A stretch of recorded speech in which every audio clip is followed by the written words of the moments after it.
আবার তোমাদের সঙ্গে কথা বলতে এলাম। যদি বলি আমার জীবনে সবথেকে প্রিয় মানুষ কারা, সবার প্রথমেই না আমার মনে পড়ে আমার মা আর আমার বাবা। তারপর আরও অনেকে আছে যাদেরকে আমি খুব ভালোবাসতাম, তারা হয়তো অনেকে নেই, অনেকে আছে।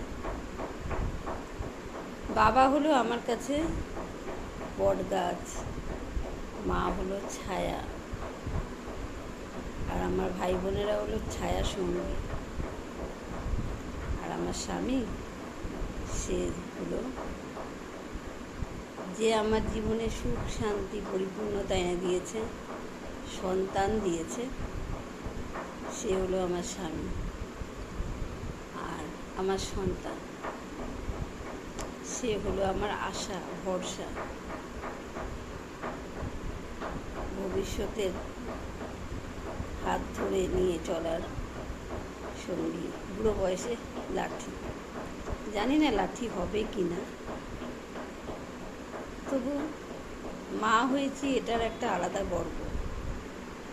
সন্তান যেমনই হোক, মায়েরা তো তাদের ফেলতে পারে না। হ্যাঁ, কিছু কিছু মায়েরা আছে যারা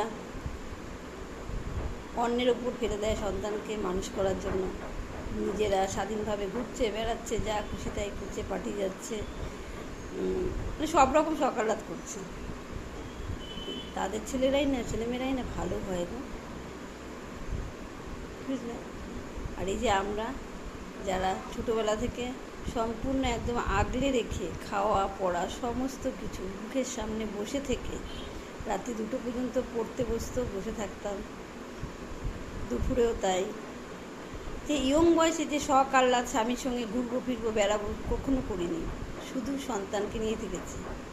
তাই আমরা অবহেলিত সন্তানের কাছে। অবহেলিত বলতে তার মানে এই না যে আমাদেরকে মানে অবাধ্য আর কি, সব কথা শোনে না, এই হলো ব্যাপার। আর যাদের মা বাবারা ওই রকম না, নিজেরা স্বাধীনভাবে থাকতে পছন্দ করে, সন্তানের সুখের কথা ভাবে না, তাদের ছেলেমেয়েরা না খুব ভালো হয়। আমি দেখেছি কি সুন্দর গোছানো সংসারী, খুব ভালো হয়। এটা যার যার কপাল। তবু সন্তানই হয় মায়ের কাছে বাবার কাছে। এক একজন এক এক রকমভাবে ভাবে, দেখে, এই হলো দেখার দৃষ্টিভঙ্গিটা আলাদা, কিন্তু সবার কাছেই তার সন্তান প্রিয়, তাই না?